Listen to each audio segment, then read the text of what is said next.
here at the Santa Barbara Botanic Gardens. We'll be joined by Interim Director Andrew Wyatt and Vice President of Marketing and Government Relations Nancy Johnson. Let's start our spotlight. Well, thank you, Andrew, for having Nonprofit Spotlight here at the Santa Barbara Botanic Garden. And I would like for you to explain to our viewers the difference between a botanic garden and a nature preserve or a park. You know, the difference really between a botanic garden and a park is that a botanic garden has roots in lots of different arenas of scientific research, focused education, and horticultural display. It's a combination of multiple different scientific and learning disciplines that go into creating what is a multi-use garden. It's not necessarily a garden for just recreational purposes, which you would normally see as a park. And one of the things that our collections are focused for is the broad range of conservation of plant species. On the site here we have many of our founding displays are based on geographic habitat displays of California, and those are representatives from across the state of California and from the forested province. Can you explain to me how this beautiful landscape happens? How does the garden become a garden?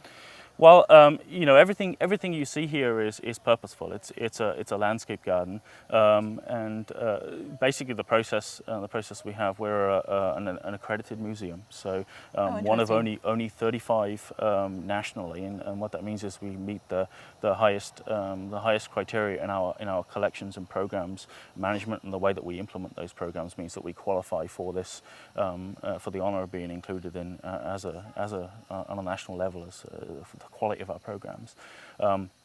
So what we have here, the garden is split up into multiple areas, and we have horticultural displays, various function. We have taxonomic displays. We have a Ceanothus section, a manzanita exhibit. We have a desert exhibit, and those things provide snapshots into the habitats that you would see in natural California. Although we do also horticulturally manage those. So we have for instance, our desert section is a representative of 3 of the state's deserts, and then we also put a little horticultural spin on that, so we can display the plants in an area that gives people a snapshot into what a desert is.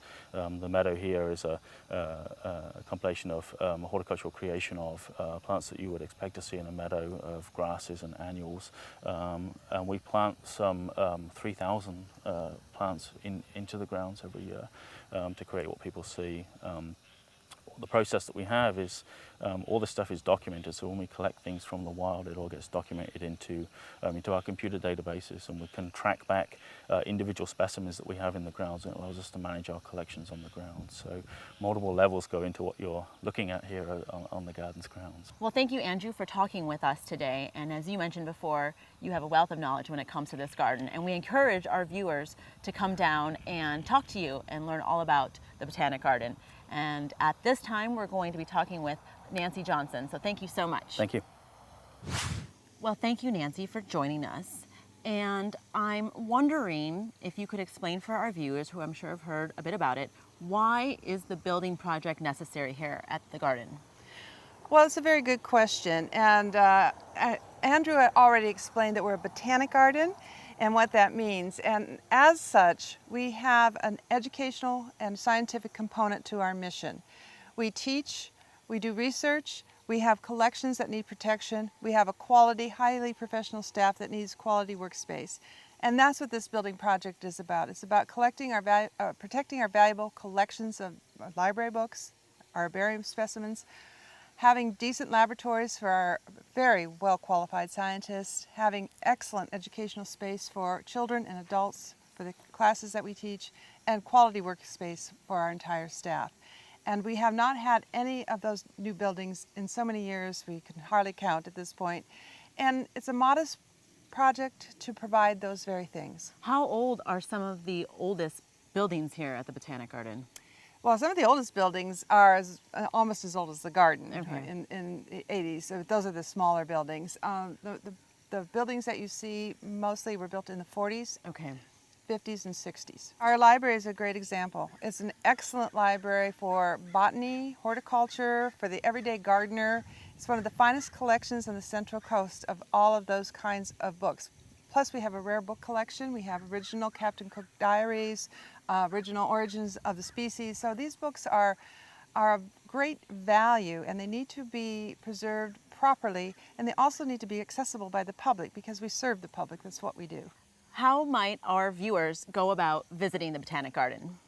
Well, we're located at 1212 Mission Canyon Road. I think that's a familiar site for most people locally. If people are coming from other areas, the best thing to do would be to go on our website, www.santabarbarabotanicgarden.org, and all of our visitor information is on there. Hours of operation, price, anything they need to know to get here, including a map. Fantastic. Well, we've talked a lot about what the Botanic Garden has to offer to the community.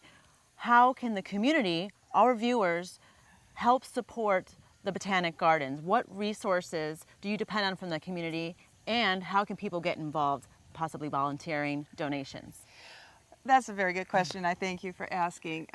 As this show indicates, we are a nonprofit, and so we do depend on contributions from the community. And we also depend on membership. This is a membership organization, and that goes a very long way to help support the garden. We have a garden shop here and a garden nursery where people can come and find wonderful things, unique gifts and wonderful plants that they can't really find in a lot of other places. California natives, Mediterranean plants, and all those proceeds help support the garden. So those kinds of contributions are absolutely needed and necessary, and we've benefited greatly from the generosity of this community, and we really appreciate that. We always can use volunteers. There's wonderful ways to volunteer at the garden, anywhere from pulling weeds. If you want to get, Great, yeah. get your hands in the dirt, come here. We've got a lot of work in that regard, especially after the fire. Along with some of the regrowth comes a lot of weeds as well. To being a docent or a master gardener, a more highly trained position, if you will. We need office help, just a myriad of things that people can do here, and they get to work outside. It's a beautiful environment, and we've had a great staff of volunteers, and we really appreciate them. Well, thank you, Nancy, for sharing with us all of the great information about the Botanic Garden, and thank you to Andrew as well. We hope that our viewers will come down and visit and support this great gem here in Santa Barbara. You're watching Nonprofit Spotlight. If you'd like your nonprofit featured in a future Nonprofit Spotlight, contact us at the information on your screen.